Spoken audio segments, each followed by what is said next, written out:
আমি সজীব ওয়াজেদ জয় বলছি। বাংলাদেশে এখন একটি বিশৃঙ্খল পরিস্থিতি চলছে। সারা দেশে আমাদের ভাঙচুর হচ্ছে, লুটপাট হচ্ছে, আমাদের শহরের বাইরে আমাদের নেতাকর্মী, আমাদের আওয়ামী লীগের নেতাকর্মীদের উপর হামলা চলছে, অনেকে হত্যা করা হয়েছে। এই পরিস্থিতিতে আমি বলতে চাই, আওয়ামী লীগ হচ্ছে বাংলাদেশের সবথেকে পুরাতন গণতান্ত্রিক এবং সবথেকে বড় দল। আওয়ামী লীগ কিন্তু মরে যায়নি। আওয়ামী লীগ এই দেশকে, বাংলাদেশকে স্বাধীন করেছে। আওয়ামী লীগকে শেষ করা সম্ভব না।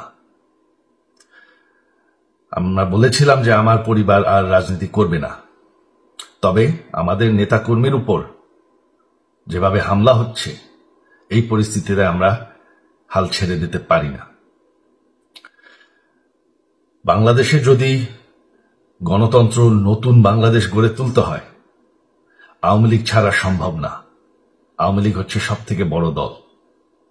আওয়ামী লীগ কোথাও যাবে না, আওয়ামী লীগ শেষ হয়ে যাবে না। আওয়ামী লীগকে শেষ করা সম্ভব না।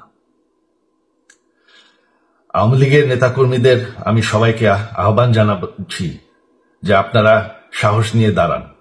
আপনারা একা না, আমরা আছি। বঙ্গবন্ধুর পরিবার কোথাও যায়নি, আমরা আপনাদের সাথে আছি। দেশকে, আমাদের নেতাকর্মীদেরকে, আওয়ামী লীগকে রক্ষা করার জন্য যা প্রয়োজন আমরা করতে প্রস্তুত। এই যে আমাদের বর্তমান যারাই আছে ক্ষমতায়, তাদেরকে আমি বলবো যে আমরাও একটি গণতান্ত্রিক, শৃঙ্খল, নিরাপদ বাংলাদেশ চাই, জঙ্গিবাদ মুক্ত। তার জন্য আমরা সবার সাথে আলোচনা করতে প্রস্তুত।